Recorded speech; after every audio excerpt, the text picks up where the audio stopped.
24 पर आप देख रहे हैं सबसे बड़ा सवाल। आपके साथ मैं हूं अखिलेश आनंद। बिहार के छपरा में जहरीले मिड डे मील ने 23 मासूमों की जिंदगियों को ले लिया, लेकिन इस पर भी राजनीति जारी है। नेता इस पूरे मामले में एक दूसरे पर कीचड़ उछाल रहे हैं और इसे सियासी साजिश तक करार दे रहे हैं। सुनिए जरा आप।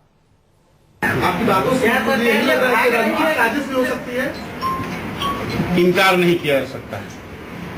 सरकार को बदनाम करने, डिस्टेबलाइज करने की कोशिश की जा सकती है, उससे इनकार नहीं किया जा सकता है। लेकिन ये सब तथ्य हैं और इसकी विवेचना पुलिस इन्वेस्टिगेशन में की जाएगी। ये आपके सामने मैंने तथ्य जो रखे हैं वो प्रारंभिक सूचनाओं के आधार पर हैं। इस सरकार को which is a legally elected government, उसको डिथ्रोन करने का, उसके खिलाफ साजिश करने का, उसको बदनाम करने का षड्यंत्र है। सर, इसके अलावा एक और बात, उनकी शॉप से वही दोषी है या कुछ आला अधिकारी भी इसमें दोषी हो सकते हैं? देखिए, जो भी दोषी है कोई भी बख्शा नहीं जाएगा, लेकिन जहां से प्रोक्योर किया गया था मटेरियल, एक दूसरा क्यों उन्होंने खाने से इनकार कर दिया टेस्ट करने से, विच इज वेरी मैंडेटरी जी। तीसरा, जो लोकल लेवल के जो भी अधिकारी हैं जिनके बिहाफ पर भी ये ढील हुई है, कोई नहीं बख्शा जाएगा, क्योंकि this is a criminal act, ये पाप है, दिस इज ए सिन। तो आपको लगता है कि जो आला अधिकारी हैं उनकी भी इसमें कहीं ना कहीं भूमिका हो सकती है? लापरवाही तो है ही है। अगर भूमिका नहीं है, लापरवाही तो है ही है। लापरवाही भी इट अमाउंट्स टू क्राइम। साजिश हो सकती है, साजिश कि धोखा से भी पड़ सकता है, साजिश भी हो सकती है। कोई आके खाना बनते वक्त मिला दिया, यही हो सकता है। और बच्चा सब मर भी गया, बहुत दुखद है। मैं सब सजेस्ट करता हूँ कि मिड डे मील को बंद कर दे। बड़ा रैकेट है, इंडिया भर में सब जगह गड़बड़ी कुछ न कुछ हो रही है, बिहार में भी हो रही है। बिना जांच के इस तरह का बातों को डाइवर्ट किया आपके साई ने, और ये डाइवर्ट करके फलाना आदमी का बीवी तो उसका दुकान। अरे तो ये तुमको ना देखना है, लालू यादव सरकार में है, हमारी पार्टी की सरकार है। तुम खिलवाड़ किया है मासूम बच्चों के साथ। बिहार की जनता तुमको बख्शेगी नहीं और तुम लोग को जाना पड़ेगा। भला सोचिए, 23 मासूमों की जान चली गई और इस पर भी राजनीति हो रही है। इससे ज्यादा शर्मनाक क्या हो सकता है? इन तमाम पहलुओं पर बातचीत करेंगे। कई खास मेहमान हमारे साथ बने हुए हैं। कांग्रेस से हमारे साथ जुड़ चुके हैं डॉक्टर शकील उज जमा अंसारी, सैयद अफजल अब्बास साहब जेडीयू के नेता हैं, हमारे साथ स्टूडियो में मौजूद हैं। रामदेव भंडारी आरजेडी के राष्ट्रीय प्रधान महासचिव हमारे साथ स्टूडियो में बने हुए हैं, और संबित पात्रा बीजेपी के वरिष्ठ नेता भी हमारे साथ मौजूद हैं। इन तमाम नेताओं से हमारी बातचीत होगी, लेकिन सैयद अफजल अब्बास साहब, आपसे मेरा पहला सवाल है। 23 मासूमों की जान चली गई, अब भी आपके जो मुख्यमंत्री हैं नीतीश कुमार, वो सामने नहीं आए हैं। तमाम तरह के बयानात जरूर दिए जा रहे हैं, राजनीतिक चश्मे से जरूर देखा जा रहा है इस पूरी घटना को। देखिए, आज मेरी बात हुई है, हमने पता लगाया वहां पे शायद उनके पैर में चोट है, फ्रैक्चर है, ये मुझे मालूम है, और इस वजह से वो शायद सामने नहीं आया। लेकिन बयानात फ्रैक्चर है, मीडिया के कैमरों के जरिए तो लोगों तक पहुंच सकते हैं। नहीं भाई, देखिए, बैठे बैठे तो मॉनिटरिंग तो कर ही रहे हैं। सबसे पहले उनका बयान आया सुबह सुबह घटना स्थल पर, डीआईजी और एसपी और जितने भी जो जरूरत की चीज थी। दरअसल आप जो तर्क दे रहे हैं, मैं बीच में माफी के साथ आपको रोक रहा हूं, वो गले से उतरने वाली बात इसलिए नहीं है। मुख्यमंत्री आवास से करीब 3 किलोमीटर की दूरी पर पीएमसीएच हॉस्पिटल है, वो गाड़ी से वहां जा सकते हैं, तमाम आधुनिक सुविधाएं हैं, सूबे के मुखिया हैं वो। देखिए, मैंने कहा ना कि उनकी तबीयत ठीक नहीं है, जैसा कि मुझे मालूम है, हमें पर दिल्ली में हूं, लेकिन उसके बाद आज मैंने बात किया तो मालूम था कि शायद वो पहले गए थे तो पैर में चोट, उनका फ्रैक्चर है। इसके बाद जाना ना जाना ठीक है, आप दिखाने के लिए आप चले गए, और घड़ियाली आंसू बहाने से नहीं काम मिलता है। मकसद ये है कि जो इस परिप्रेक्ष्य में और जिस हालात में पीड़ितों के साथ काम करना चाहिए, वो काम हो रहा कि नहीं हो रहा। सरकार पूरी तरह सक्षम है और इस काम को कर रही है। जहां तक मुझे मालूम है, पीके शाही के इलाज सारे नेता वहां पे हैं, पीएमसीएच में गए थे, इलाज प्रॉपर किया जा रहा है। और जो घटनाएं जो घट चुकी, जो मर चुके, तो वापस आने वाले नहीं है। मैं फिर इस चैनल के माध्यम से उनके परिवार को खराज अकीदत पेश करता हूं। ठीक है, आप ये तमाम चीजें होती रहेंगी, मुआवजे की बात भी कह दी गई है, लेकिन वो जान वापस नहीं आएगी।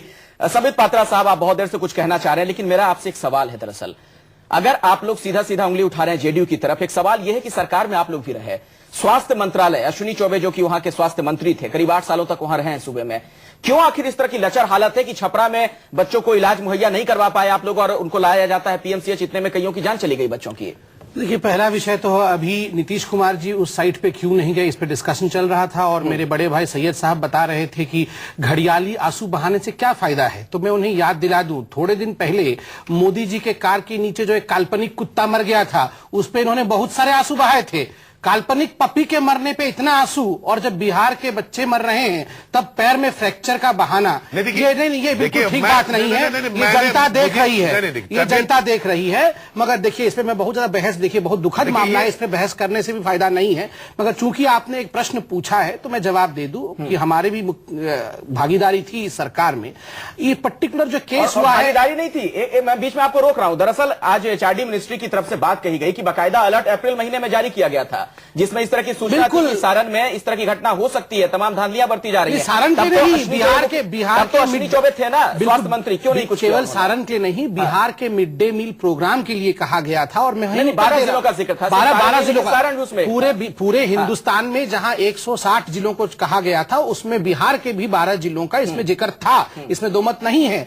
मगर जो इंसिडेंट्स अभी हमने परसों देखा है, उसमें दो विषय ध्यान देने योग्य है। एक तो वहां क्रिमिनल पॉइजनिंग हुआ, जो कि इंसेक्टिसाइड मिला खाने में, जो इंसेक्टिसाइड के बर्तन में स्टोर किया गया ऑयल। अभी तक जो संदेह गया है, मैं बिना जांच के कुछ कह नहीं सकता हूं, मगर आज मैं भी हर अखबार में देख रहा हूं जो संदेह है कि इंसेक्टिसाइड वाले डब्बे में शायद स्टोर कर दिया गया है मस्टर्ड ऑयल, जो खाना बनाने का तेल है, और उसी तेल में सोयाबीन की सब्जी बनाई गई है। तो इसमें कोई सरकार, जो वहां की जो यूनिट है, तत्काल मॉनिटरिंग की आवश्यकता है। ये नहीं कि कोई 8 महीने पहले या 4 महीने पहले से उस डब्बे का मॉनिटरिंग होता। और दूसरा विषय है कि क्रिमिनल नेग्लिजेंस इन ट्रांसपोर्टेशन, 15 घंटे का जो विलंब हुआ है बच्चों। आज देखिए तमिलनाडु में भी घटना। साहब, दरअसल जो बात आप कह रहे हैं वो बात कह के आप फंस रहे हैं। स्वास्थ्य मंत्रालय अश्विनी चौबे के पास था, बीजेपी के कोटे से वो मंत्रालय था उनके पास, ठीक है। छपरा में आईसीयू वहां पर है, लेकिन फंक्शनल नहीं है। क्यों नहीं है? अगर आईसीयू फंक्शनल होता तो कई बच्चों की जान बच सकती नहीं, देखिए, इसमें छपरा से लेकर पटना तक का डिस्टेंस कोई 60 से 70 किलोमीटर के बीच का है, उससे ज्यादा का नहीं है। नहीं, आप मेरे सवाल का जवाब दीजिए। छपरा में क्यों? बच्चों को बस में जिला है, बड़ा हिस्सा है वहां सूबे का, वहां पर एक जिला अस्पताल में, डिस्ट्रिक्ट हॉस्पिटल में यह हालत है कि आईसीयू फंक्शनल नहीं है। देखिए, जहां स्वास्थ्य मंत्री सवालों के घेरे में नहीं आएंगे। जहां तक मेरी नॉलेज का विषय सवाल है, वहां बच्चों को लिया गया और प्राथमिक चिकित्सा दी गई, मगर उसके बाद ट्रांसपोर्टेशन की आवश्यकता पड़ी तो बस में बच्चों को डाल के लिया गया, और एम्बुलेंस में डीजल भी खत्म हो गया, जो कि रास्ते में रुक गया। और रात के 12 बजे मध्य रात्रि को बच्चे पटना पहुंचते हैं। तो आप बताइए, इसमें क्रिमिनल नेग्लिजेंस तो अभी की सरकार की है। 2 महीने पहले जो रामदेव भंडारी, वो क्या करें इसमें? रामदेव भंडारी जी, आप आरजेडी के नेता हैं, कुल मिलाकर इशारा आपकी तरफ है कि साजिश अगर रची गई है, आप लोगों ने साजिश रची है, मौत की साजिश, जेडीयू कह रही है। साजिश अगर रची जा रही थी हमारी ओर से, तो यह भी तो सरकार को चाहिए था ना कि पता लगाए पहले से कि यहाँ साजिश हो रही है, और उसको साजिश नहीं होने देने के, उसको विफल करने के लिए उसकी तैयारी होनी चाहिए थी। देखिए, सरकार अपनी जवाबदेही से भाग नहीं सकती है।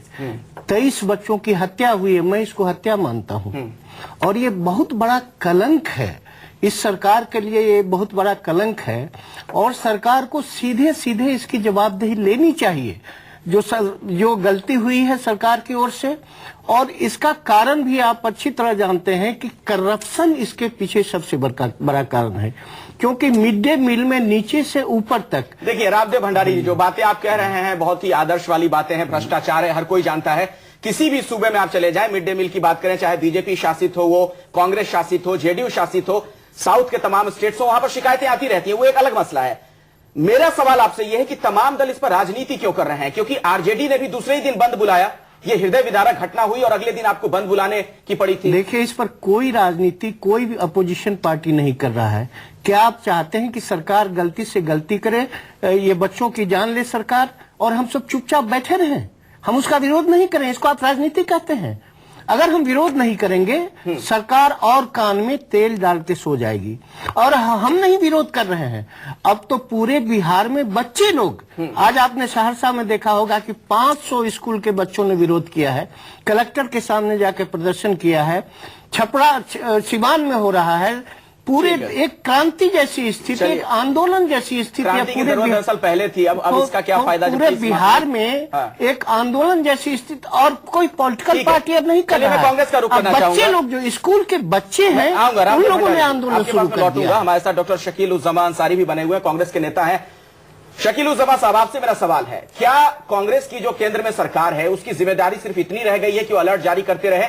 चाहे बोधगया में जो कुछ हुआ वहां भी कह दिया गया कि हमने अलर्ट पहले ही जारी कर दिया था, यहां के बारे में भी एचआरडी मिनिस्टर ये कहते हैं पल्लम राजू की हम अलर्ट दे चुके थे। उसके आगे क्या आप लोगों की जिम्मेदारी जवाबदेही कुछ नहीं है?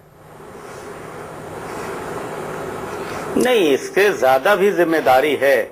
लेकिन आप जानते हैं कि हिंदुस्तान में जो हमारा संविधान है और राज्य और केंद्रों के लिए कार्यों के बंटवारा है कि उस कार्यों में एक दूसरे के हस्तक्षेप नहीं हम कर सकते हैं। तो ये शिक्षा का विषय हो या लॉ एंड ऑर्डर का विषय हो या ये स्कीम्स के इम्प्लीमेंटेशन का विषय है, ये सब पूरे तौर पे राज्य सरकारों का विषय है। तो इसमें हम उनको एडवाइस करते हैं, केंद्र सरकार उसमें अनुदान देती है, पैसे देती है, उनको इम्प्लीमेंटेशन के लिए गाइडलाइन देती है और समय समय पर समीक्षा करती है। बाकी समीक्षा कहां कर रहे हैं आप लोग तो मूक दर्शक के तौर पर नजर आ रहे हैं ना। मेरा सवाल आपसे सीधा सा है कि समीक्षा कहां कर रहे हैं? मूक दर्शक के तौर पर दिख रहे हैं, चाहे बोधगया की घटना हो चाहे ये घटना हो, सिर्फ अलर्ट जारी करते हैं आप लोग।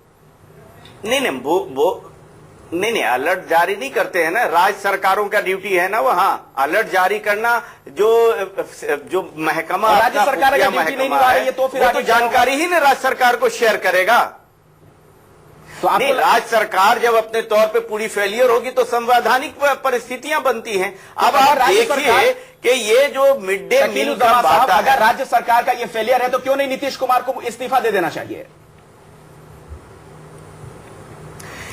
राज्य सरकार के फेलियर के लिए नैतिक आधार पर अगर नीतीश कुमार को इस्तीफा देना चाहिए तो उन्हें देना चाहिए, फैसला तो उनको ही लेना होगा नैतिकता के आधार पर।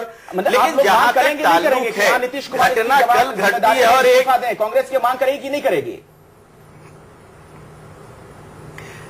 जरा आप ताबड़तोड़ हमसे सवाल करेंगे तो जवाब का भी तो एक मौका दें। हाँ, बोलिए। सवाल है कि जब कोई घटना घटती है तो वो उस घटना के बाद सबसे अहम मामला ये होता है कि रेस्क्यू होना चाहिए और उसके बाद राजनीति होनी चाहिए।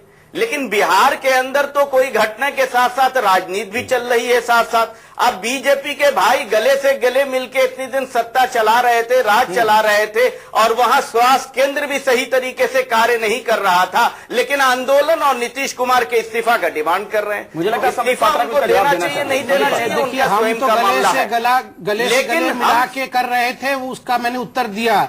मगर आप जो गला मिलाना चाहते हैं, आप चाहते हैं कि आपकी जोड़ी बने, उसके लिए जो कांग्रेस के नेताओं के जुबान पे भी ताला बंद है, वो भी बने तो बात की बात है ना। एक्शन लेना चाहिए आपको बिहार की सरकार के ऊपर, वह भी कांग्रेस नहीं ले रही है, केवल इसलिए कि कोएलिशन पॉलिटिक्स उनका साथ मिल जाए। आपने सुशासन के नाम पर बिहार के लोगों को धोखा दिया।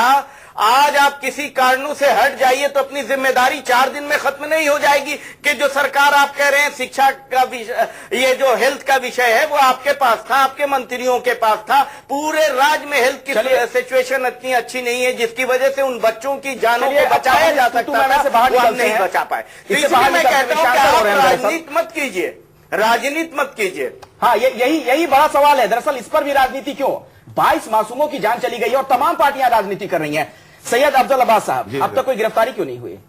गिरफ्तारी साबित हो जाए सामने, देखिए एफआईआर तो लॉन्च हो चुका है, वो तो वो आप चाहे ना चाहे एफआईआर तो लॉन्च हो चुका है। और गिरफ्तारी की कल भी मैंने कहा था, आप एक दूध का दूध पानी का पानी हो जाए, थोड़ा सा सब्र कर लीजिए, थोड़ा सा और, ज्यादा वक्त नहीं भी, 24 से 48 घंटे। मरने वाले बेचारे मर गए, उनको ना हम वापस ला सकते हैं ना आप वापस ला सकते हैं। थोड़ा सा बीजेपी हो, आरजेडी हो, एलजेपी हो, जो भी सारी पार्टी हो, थोड़ा सा धैर्य रखिए, दूध का दूध पानी का पानी हो जाएगा। मैं यकीन के साथ कह रहा हूं कि हुकूमत पूरी तरह इसमें कोई भी दोषी पाया गया उसको बख्शेगी नहीं।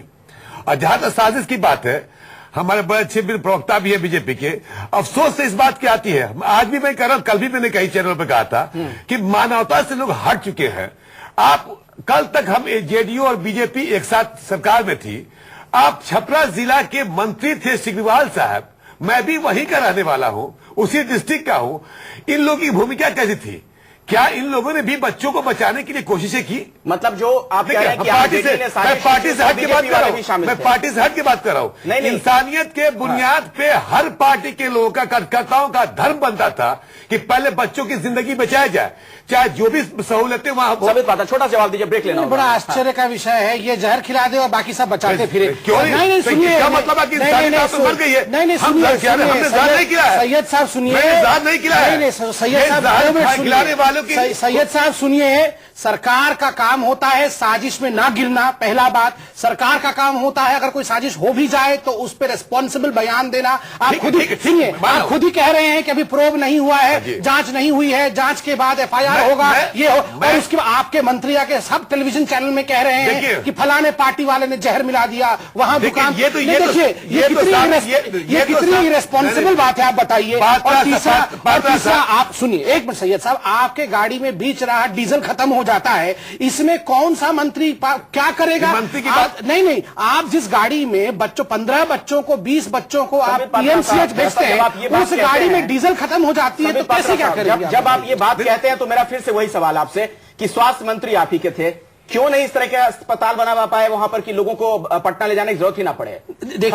देखिए किसी भी स्टेट में, मैं खुद एक डॉक्टर भी हूं और मैंने स्टेट में भी ना नौकरी की हुई है, जो पेरिफेरल सर्विसेज होती हैं वो इतनी दुरुस्त नहीं होती है कि आप एक साथ इतने बड़े पॉइजनिंग वाले केसेस को मैनेज कर दो। मगर रेफरल होता है, नहीं है मामूली सी चीज, ये हॉस्पिटल नहीं है समित पात्रा साहब। नहीं बिल्कुल, आप एक डॉक्टर भी हैं, जरा मानवता के नाते बोलिए। नहीं बिल्कुल होना चाहिए, मानवता के आधार पर मानवता के आधार पर सब कुछ होना चाहिए। बच्चे बचने चाहिए थे, इसमें कोई दो मत नहीं है, सबसे अच्छा ट्रीटमेंट मिलना चाहिए। मगर जो 15 घंटे का नेग्लिजेंस हुआ है, डिले इन ट्रीटमेंट हुआ है, उसके कारण ये हुआ है।